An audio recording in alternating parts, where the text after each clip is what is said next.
Hivyo ni vitu vitatu ambavyo huvipendi vikutokee katika maisha yako, lakini lazima vikutokee, huwezi kuvizuia, kwa maana viko juu ya uwezo wako. Kitu cha kwanza ni kifo,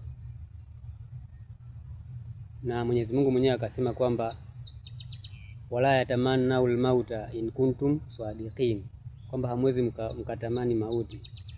Kwa Mwenyezi Mungu anajua, lakini pia yeye mwenyewe ndo alisema kwamba kila nafsi itaonja mauti. Sawa, kwamba kila mtu aliyeumbwa lazima ataonja nini?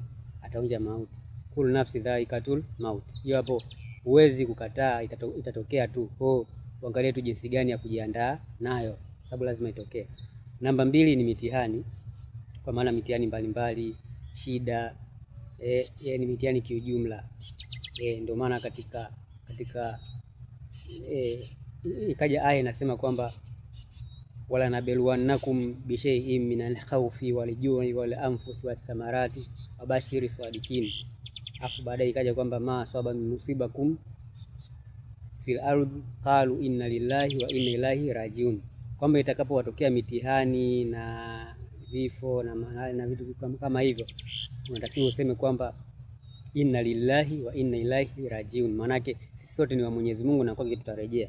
Lakini kitu cha tatu ambacho ukipendi ni madeni. Maana tukafundishwa dua ya kuondokana na madeni kwamba Allahumma inni a'udhubika minal hamni wal hazani wal ajzi wal kasal wal jumi wal bukhul wa gharabati daini wa kaharili rijali. Hivyo ndio vitu vitatu ambavyo huvipendi lakini lazima vitokee. Jiandae jinsi gani ya kukabiliana navyo.